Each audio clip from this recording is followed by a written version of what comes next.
इस देश का प्रधानमंत्री 40 जवानों की शहादत पर हुई चूक को जो उजागर कर रहा है उसको कहता है चुप हो जाओ। मतलब 40 जवान शहीद हो गए, आप कहते हो चुप हो जाओ। मैं तो कह सकता हूं और दावे के साथ कहता हूं कि इससे नकारा प्रधानमंत्री इस देश के अंदर न हुआ और न होगा। कार है ऐसे प्रधानमंत्री पर, ऐसे नकारा प्रधानमंत्री पर।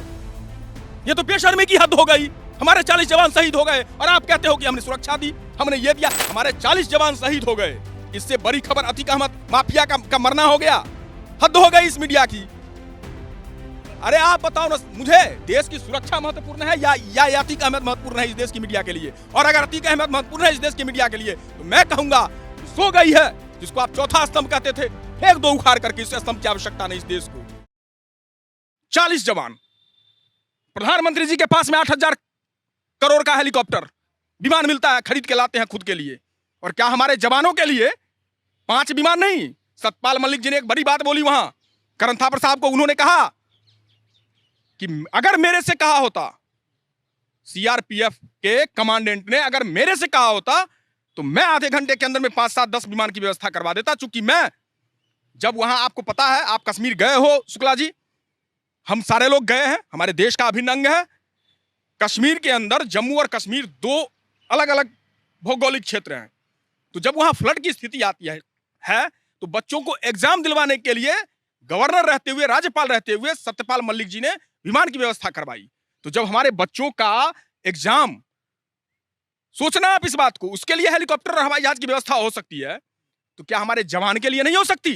शर्म आनी चाहिए इस मोदी सरकार को और इस बीजेपी सरकार को। उन्होंने कहा जब ये पूरा हमला हो गया उसके बाद जब प्रधानमंत्री मोदी जी से उनकी बातचीत हुई तो मोदी जी को उन्होंने कहा कि सर ये हमारी नाकामियों की वजह से हुआ है, अगर हम उनको विमान मुहैया करा देते तो शायद हमारे जवान बच जाते। उन्होंने कहा, मोदी जी ने कहा चुप रहो तुम। सबसे पहले मोदी जी थे कहां उस वक्त, ये देश को जानना चाहिए। जब पुलवामा में अटैक हुआ था, मोदी जी की वस्तु स्थिति कहां थी? पता है आपको कहां थी? जिम कार्बेट पार्क के अंदर एक विदेशी चैनल देख रहे हैं आप। आज विदेशी चैनल जब आपके बारे में खुलासे कर रहा है तो आपको बड़ा तकलीफ हो रही है। मोदी जी बिना किसी संचार व्यवस्था के, मोदी जी से आप बातचीत नहीं कर सकते थे, चूंकि उस विदेशी चैनल ने कहा था कि मैं 2 या 3 घंटे आपके साथ रहूंगा, तो मैं और आप रहेंगे, बाकी सुरक्षा व्यवस्था जो है वो प्रधानमंत्री का जो प्रोटोकॉल होता है वो फॉलो हो गई, लेकिन आप बात किसी से नहीं कर सकते। सोचना, इस देश के प्रधानमंत्री खुद का विदेशी चैनल पर चेहरा चमकाने के चक्कर में लगे हुए पड़े थे। और जब घटना घटने के उपरांत 1 घंटे के अंदर में सत्यपाल मलिक जी ने राज्यपाल रहते हुए 2-3 टीवी चैनलों पर अपना बयान दिया। ठीक, मोदी जी को कॉल करने का प्रयास किया, मोदी जी का फोन नहीं लगा। बाद में मोदी जी का फोन आते हुए चलता, ये मैं नहीं कह रहा हूं, सत्यपाल मलिक जी ने उसी इंटरव्यू के अंदर कहा है। मोदी जी ने कहा कि चुप हो जाओ, चुप हो जाओ। सोचना, इस देश का प्रधानमंत्री 40 जवानों की शहादत पर हुई चूक को जो उजागर कर रहा है उसको कहता है चुप हो जाओ। और सिर्फ प्रधानमंत्री जी के बारे में नहीं कहा उन्होंने, बहुत सोचने की बात है, देश के जनता को सोचने की बात है, हमें आपको सोचने की बात है। एनएसए अजीत डोभाल जी के बारे में भी यही स्टेटमेंट है उनका भी कॉल गया, चुप हो जाओ।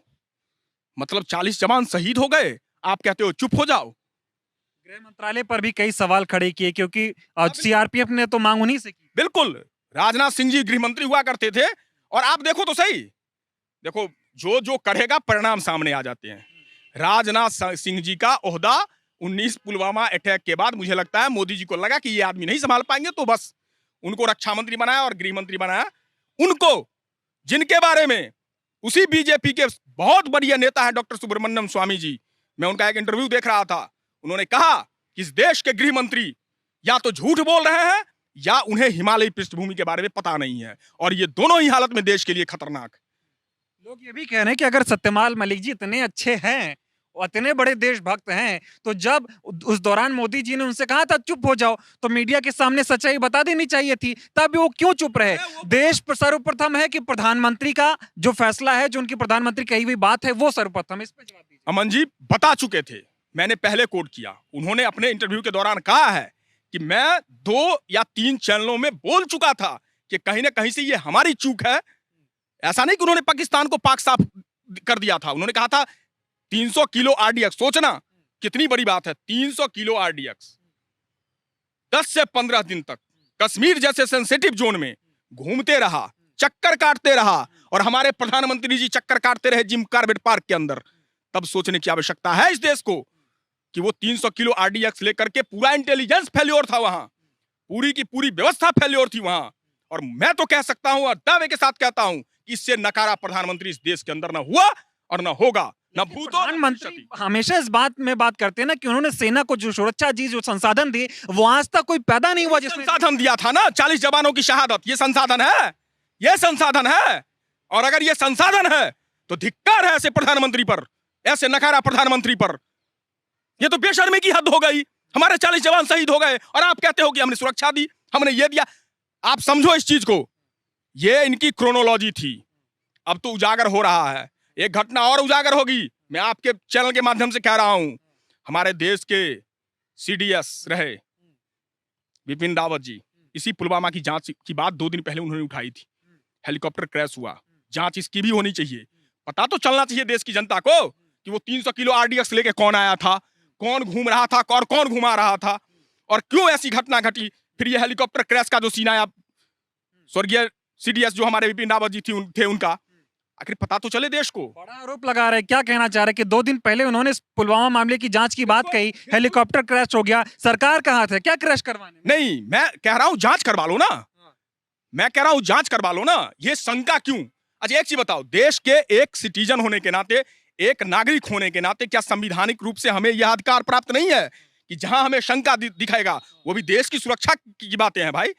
ऐसा नहीं है कि कोई और मैटर है, ये कोई राजनीतिक बातें नहीं है, ये देश की सुरक्षा से जुड़ी हुई बातें हैं। तो एक बहुत गंभीर मसला बनता है। और बात करते हो आप, हमारे प्रधानमंत्री जी ने कहा कि न चीन से कोई आया था न कोई आया है। फिर डोकलाम में क्या हुआ था भाई, क्या हुआ था? इस पे जवाब दीजिए। लोग कह रहे हैं सत्यपाल मलिक आप क्यों बोल रहे हैं, उन्होंने तब तो विमान की बात ही नहीं कही थी। आज उनकी सुरक्षा हटा ली गई, मोदी जी से उनके रिश्ते बेहतर नहीं हैं, आज सिर्फ एक पीएसओ के साथ अपने आवास में रह रहे हैं, तो वो ये सारी बातें बोल रहे हैं, इंटरव्यूज दे रहे हैं। लोग कह रहे हैं कांग्रेस के साथ भी उनका कुछ हो रहा है, कांग्रेस के साथ कुछ। यही बात मैं चैलेंज के साथ कहता हूं, प्रधानमंत्री जी जिन पर उन्होंने आरोप लगाया, एनएस से अजीत डोभाल जी जिन पर उन्होंने आरोप लगाया, राम माधव जी जिन पर उन्होंने 300 करोड़ अंबानी का प्लांट के लिए रिश्वत देने का आरोप लगाया, ये सारे लोग, और भारतीय जनता पार्टी के राष्ट्रीय अध्यक्ष आदरणीय जेपी नड्डा साहब आकर के आप जैसे मीडिया के माध्यम से देश की जनता को बोले कि हाँ, ये आदमी झूठ बोल रहा है। और ये जो बोल कौन रहा है, आप सोचो इस चीज को। 4 स्टेट का गवर्नर रह चुके वो सत्यपाल मलिक जी, भारतीय जनता पार्टी ने बनाया था भाई। और उनको जब वो बोलते हुए चलते हैं तो उनकी बात को बीजेपी की तरफ से कंडेम कौन कर रहा है? ट्रोल आर्मी का चीफ अमित मालवीय है, जानते हैं ना उसके बारे में।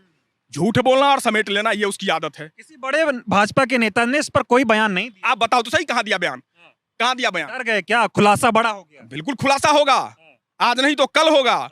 जो कर्म किए हैं ना, जो कर्म आपने किए हैं इस देश के साथ, जो गद्दारी की है, उसका प्रतिफल मिलेगा।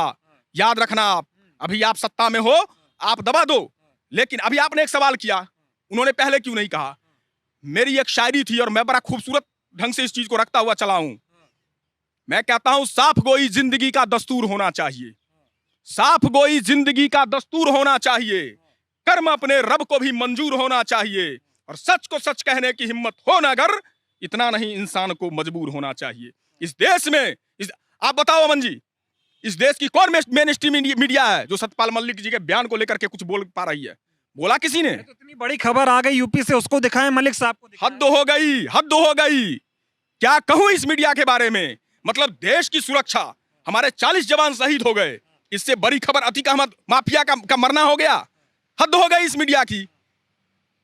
अरे आप बताओ ना मुझे, देश की सुरक्षा महत्वपूर्ण है या अतीक अहमद महत्वपूर्ण है इस देश की मीडिया के लिए? और अगर अतीक अहमद महत्वपूर्ण है इस देश की मीडिया के लिए, तो मैं कहूंगा कि सो गई है, जिसको आप चौथा स्तंभ कहते थे, फेंक दो उखाड़ करके। इस स्तंभ की आवश्यकता नहीं इस देश को। अरे तो चौथे स्तंभ ने तो खूब दिखाया था मोदी जी को कि पुलवामा हमले के बाद घुस कर मार के आए पाकिस्तान को। और जरा पुलवामा के बारे में भी दिखा लो, पुलवामा के बारे में भी दिखा लो। और आदरणीय सत्यपाल मलिक जी ना तो किसी पहचान के मुहताज है, ना किसी और चीज के मुहताज है। सत्यपाल मलिक जी एक नाम, एक चेहरा इस देश के अंदर हैं। भले वो हमारे अपोजिशन में है, वैचारिक रूप से मैं उनके साथ नहीं हो सकता हूं, लेकिन जब देश की सुरक्षा की बात आएगी तो वहां ना कोई विचारधारा रहेगी, ना कोई दल रहेगा। कोई भी दल, कोई भी विचारधारा, हर चीज से बढ़ के पहले देश है। और जब देश की बात आएगी तो मैं एक कांग्रेसी होने के नाते भी कह सकता हूं कि मोदी जी, जब देश की बात आएगी मैं आपके साथ खड़ा क्या मिलूंगा। लगता है सत्यपाल मलिक ने जो आरोप लगाए हैं, इन आरोपों की जांच होनी चाहिए? एकदम होनी चाहिए, एकदम होनी चाहिए, क्योंकि देश को दूध का दूध और पानी का पानी दिखना चाहिए। ये शंका बहुत बहुत व्यापक रूप लेगी। याद रखना, जो शंका आज देश के युवाओं के मन में, देश के लोगों के मन में है, राष्ट्र सुरक्षा की बात है और राष्ट्र सर्वोपरि होता है। जब राष्ट्र होगा जभी तो हम और आप होंगे। तो ये बहुत बड़ी बात है अमन जी, और मैं चाहता हूं कि प्रधानमंत्री जी बड़ा दिल दिखाएं और इस पर एक सुप्रीम कोर्ट के चीफ जो जस्टिस हैं, उनकी अगुवाई में एक 3 सदस्यीय 5 सदस्यीय कमेटी बनाएं और उसके द्वारा इसकी जांच की जाए। जो सत्य है वो जनता के सामने आना चाहिए। चलिए, बहुत